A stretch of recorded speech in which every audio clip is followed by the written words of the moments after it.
These paintings were done on plein air, and they were started when I did on a large frozen lake bed covered in snow.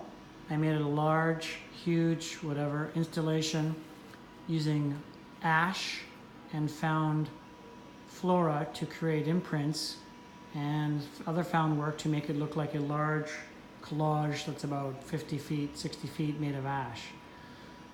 Those would take about 12 hours, and then it would rain or snow and they'd be gone in 20 minutes, so I changed them to putting them on canvas. Then I would do in studio a sort of a linear shift, and so they're halfway between organic and digital aesthetics. This work is a really long line painting in space that is to function on a larger scale in an institution or a building as a piece that runs through other exhibitions innocuously or obviously, connecting everything like a neural network, flowing across the ceiling, along the wall, into the stairwell, up the second, third, fourth floor, etc. This work is based on the earlier paintings, done using found flora, weather, rain, wind, and it's a single large painting that, using that found flora, I imprint the work, or geotag the work, I suppose, to a very specific origin point of time and place, because that organic material only existed at that season, at that time. So it's a single large painting with a definitive origin point, and the idea is that all 30 sections or pieces go out into the world in 30 different locations geographically, globally. Each piece exists as its own work, but is connected to something much bigger, both geographically and obviously metaphorically. 5 years from now, 10 years from now, the work is intended to be shown again, then flow back to the owners, then 20 years from now be shown again. So each time it shows, it's gained more aura and narratives. Each single work is connected to all the others through horizontal lines, organic lines, or fields of color. If it shows in the future with pieces that haven't been sent in, like that void there, that's part of the story. So again, it's a diaspora or a murmuration.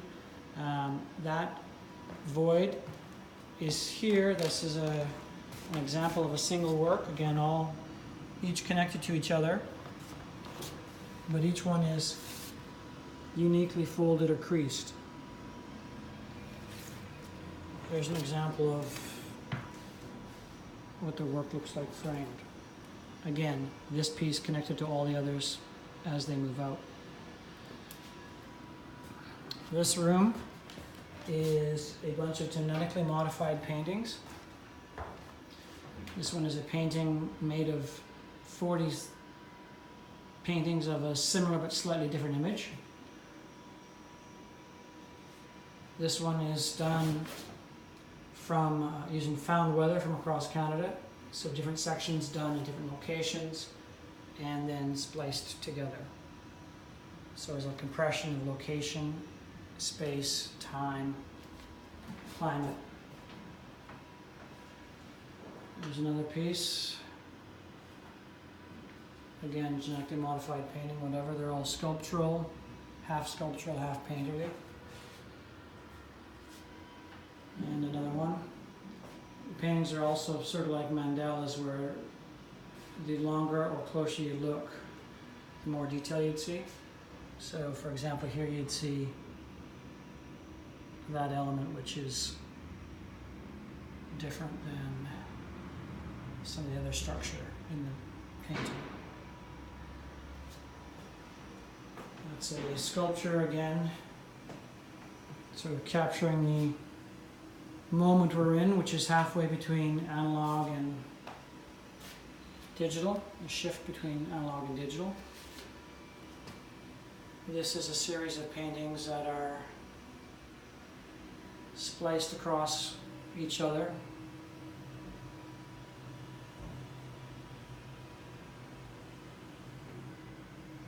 Obvious metaphors there, not just the obvious one, but also the fact that maybe across lifetimes you have multiple identities, and you have multiple identities within one lifetime.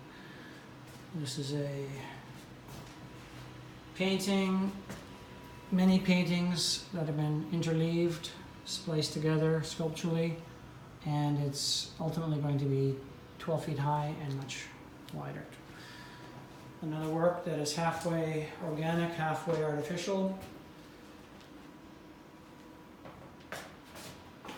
This is an example of one of the paintings that is in the hallway next door, which will be coming up shortly.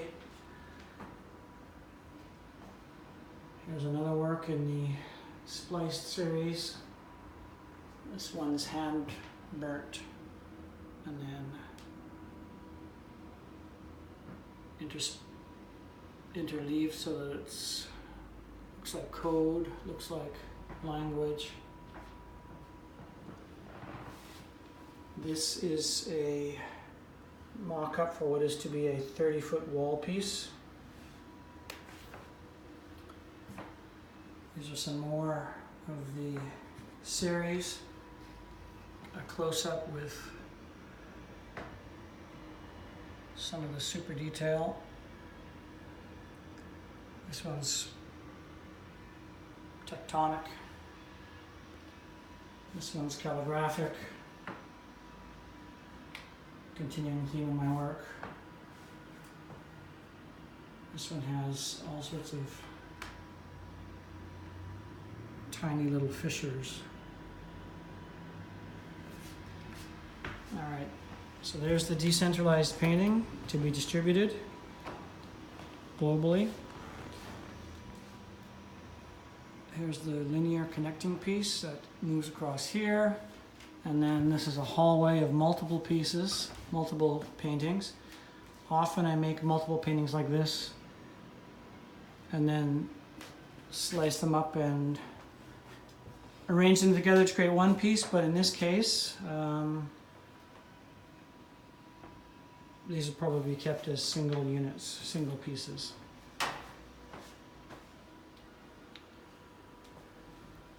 The spliced paintings shown in the last room are going to be upsized to 10 feet high. This is a stage 1/5 of it, let's say. It's going to go up the wall and or extend in a line for 20 or 30 feet as another option, and also come off the wall as large sculptures. So this is sort of an example of what you just saw, but if it's 20 feet wide by 10 feet high, or vice versa. This work was done over a number of days, each time, twilight, morning, etc., capturing a different section or element, and then I spliced them all together. So this is basically a compression of time. This work is a drawing in space. It's ultimately going to be the size of a haystack, quite large and much more complex, but this is the earlier iteration of it. And colorful line drawing in space. This is a columnar array of a large multi-piece recombinant installation, 20 pieces that I've done in various locations. There is the connecting thread, or the pilgrimage line, or the neural network that connects the rooms. There is another of the splice works. Again, lots of detail as you get up close. Going into the last room, there's the connecting installation. This is another painting made of paintings. It's actually a painting wrapped in steel, and it of course changes as you move around, so it's very sculptural. Copper version, patinas over time. This work is again, painting sculpture hybrid, and is going to be about, ultimately, hopefully, 10 times the diameter, so coming out to here at least. Again, it shifts optically. Connecting neuron there to this piece, which is another distributed work, or work that is going to be distributed. It's a painting about 40 feet, sliced up into 1,000 different units, and all the different units are ultimately, or right now they're arranged in a sculptural fashion, but ultimately all these units are going to be distributed to multiple users around the world. Each individual piece is part of the painting, and it's done on mylar, so the architectural film, so that the light can pass through. There's another one. This was also about 2/3 of it, or 1/3 of it. It's going to be much bigger. Another hybrid of sculpture, painting, and installation. All of them are different, every single one. This is a work made out of provisional materials. Also, ultimately, a series of these works are going to be scaled up to go up to the ceiling or to fill a room.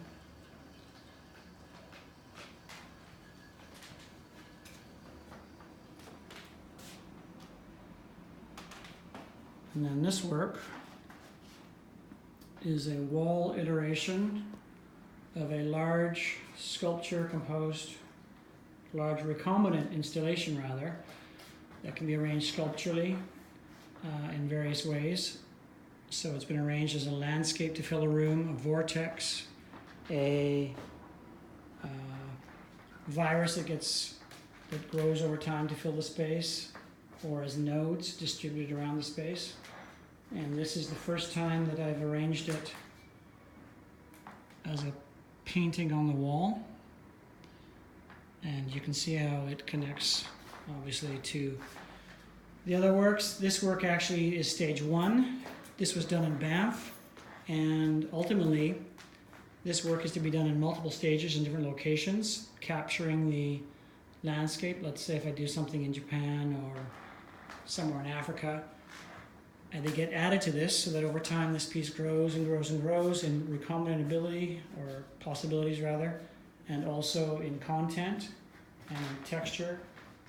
These were also done using found flora that pinpoints it to a specific time and place.